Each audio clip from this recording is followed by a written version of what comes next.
Awesome. Well, we are off to a wonderful start. Lynn, my dear, you're up next. The question I have for you is, you made a bold decision to give up your successful career as a college coach to become a real estate agent in one of the most competitive markets in the country.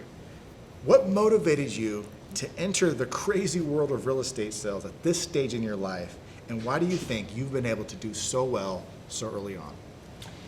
Yes, so I had kind of a unique segue into this career. I was a Division I coach at the University of Illinois. I was the gymnastics coach there. I was an athlete my whole life and competed and was successful in that area and loved everything about collegiate athletics. And I thought that was going to be my life. And I got my master's degree. I wanted to be an athletic director and thought that was my career. Yeah.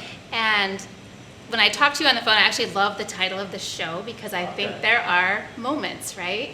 And I see my life as a bunch of bullet points and those moments that kind of pivot you and you segue into a totally different direction than you ever anticipated, and those kind of stand out in your life, you know, as very pivotal.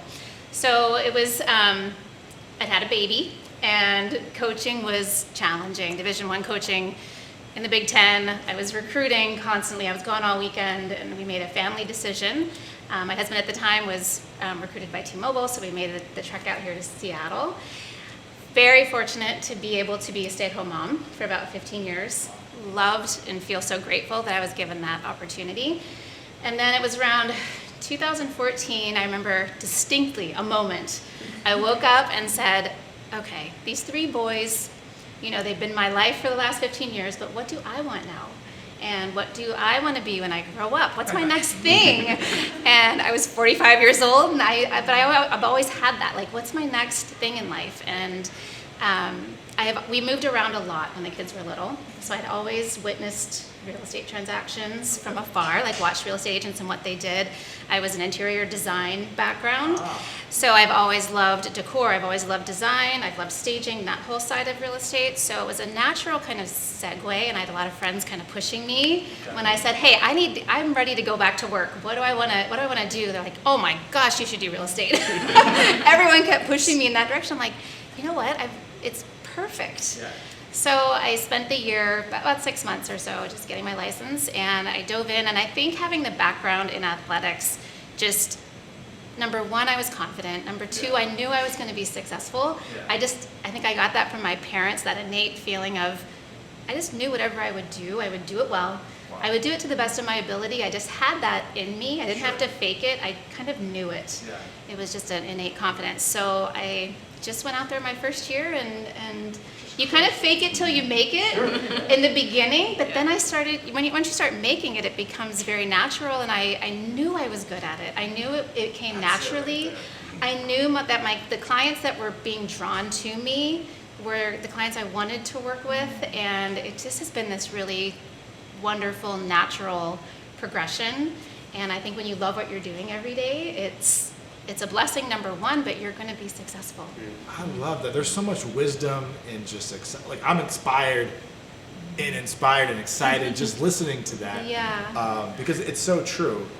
If you can do something that you're good at and kind of have that aura about yourself, like, I know I'm good at what I do, you attract other people who are good at what they do. And if you can get paid well to do something that you're good at and you really enjoy, and that you probably do for free, if you're in a position to do that, I mean, that's just a win-win. And I know the needing to make money is obviously important, Sure. right? But for me, it was secondary at the time, and I really was doing real estate because I love working with people. I love helping people. I love counseling people. I love that stressful time that they're living in and helping them lower that stress level.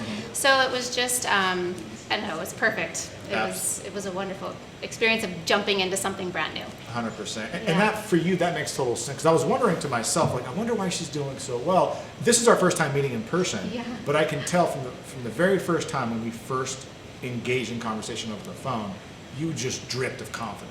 I was like, okay, this is how this woman is doing so well, especially coming from D1 college, sort of dealing with parents and dealing with students. Like, you're dealing with pretty confident people who kind of have their stuff together. So just having the ability to bring that into real estate, I think, would be just an easy, clean transition for you. Yeah, it definitely was.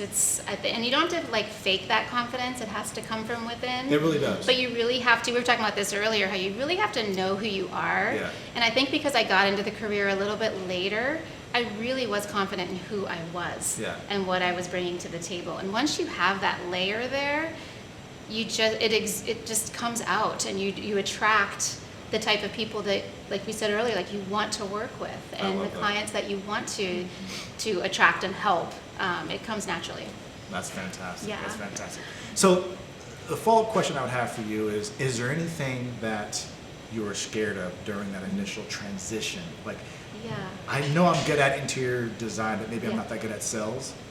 Oh, for sure. I mean, fear is a real thing, but you have to accept fear, and then you have to use it to direction you in the right direction. Yes. Like, use fear in a positive way. Fear is real, but you don't have to. Shouldn't stop you from doing anything. It should actually drive you. You should overcome the fear. Fear is not real. It's something we make up in our heads. Absolutely. It does not exist. 100%. So it's false evidence appearing real. That's exactly. And that is it's whatever we manifest in our head. And you have to, once you overcome it, you can do anything. Anything. And honestly, that's what this show's all about, is to where we had these bullet points, these moments in our life where for some, unfortunately, they allowed that moment to stop them. But we allowed that moment to fuel us to the next level, and you discover just how powerful and capable you are. Yeah, so Wonderful. true. I love this. Do you guys have any questions for her? I do. So, what did you learn from just in your recruiting days, and how that you've used to basically help you in real estate? Yeah, so great question, because when you're recruiting athletes to come to your university, you're sitting in living rooms, you're selling your school, you're selling your program, and you're recruiting their daughter to come, compete for you. So I was in sales, even though I didn't think of Division I coaching as sales, but you kind of were in the recruiting process. And so now, 20 years later, I'm sitting in people's living rooms and I'm selling them on using me to list their home. And so that was I didn't put those two together for a long time, but I've kind of always been in sales. And I'm comfortable in the fact that I know deep that I can help people. And so once you believe that, the trust level needs to be there. And, you just kind of be who you are, be authentic.